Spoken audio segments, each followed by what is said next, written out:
sihambe simela kweli lizwe lonke hayi abulise nje aphakame ugcwanile abulise abantu bakwabo nibazi kamnandi nonke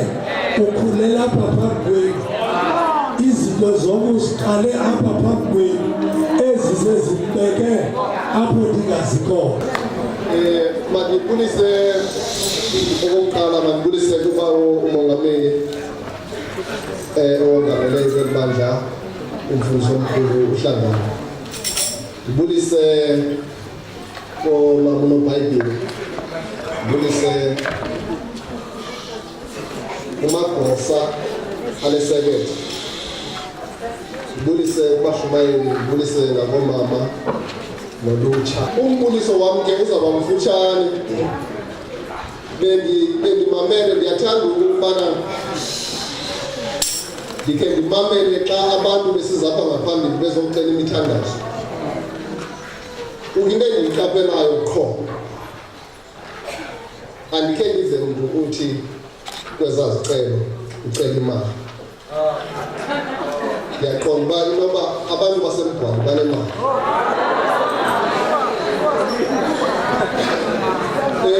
mfundisi mandithethe inyaniso ethi ngigqibele apha ngo-2016 ngepasika ndingomnye wabantu bezecaweni ngepasika inyaniso emsulwa leyo inkonzo idlala inxaxheba engaphezulu nakwinxaxheba edlalwa ziinkosi namhlanje inkonzo inenxaxheba yokumanya abantu belizwe lakokwethu ngoba ndinengqiniseko ethi wonke umntu oya enkonzweni esona sizathu siphambili asiyelayo enkonzweni kukukhonza uThixo kuba simvume into yokubana unguqamata wamadini apha uNkosi uZulu yazongoma uyandingqinela kwinto endiyithethayo ngento okokubana neenkosi zangena ekugxobhagxobhakeni kwepolitiki eyenza into okokubana noba zibiza intlanganiso abantu bangayi kodwa ubintlanganiso intlanganiso yakwaThixo ibizwa ngumfundisi abantu bayayi ndifuna ukuthi ke xa ilizwe lakuthi lintyumpantyumpeka kule meko likuyo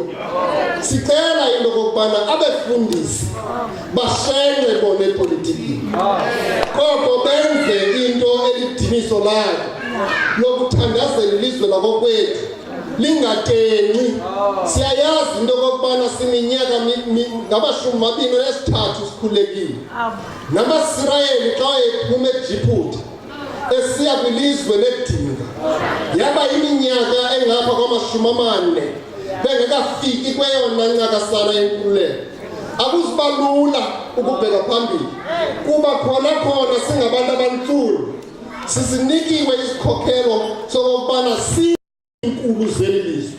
kodwa yazini bantu bakokwethu lokubana naxa sisithi inkulu kodwa ayisithi indlalifa ngoba ubutyebi bona abukabuyeli kuthi ngoko ke abefundisi mabasincede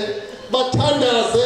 ukwenzela uba inhliziyo zabelungu namabhulu zinyibilike zikwazi into okokubana zithi obubutyebi beli lizwe bubutyebi okokubana sonke sabelane ngalo mazwi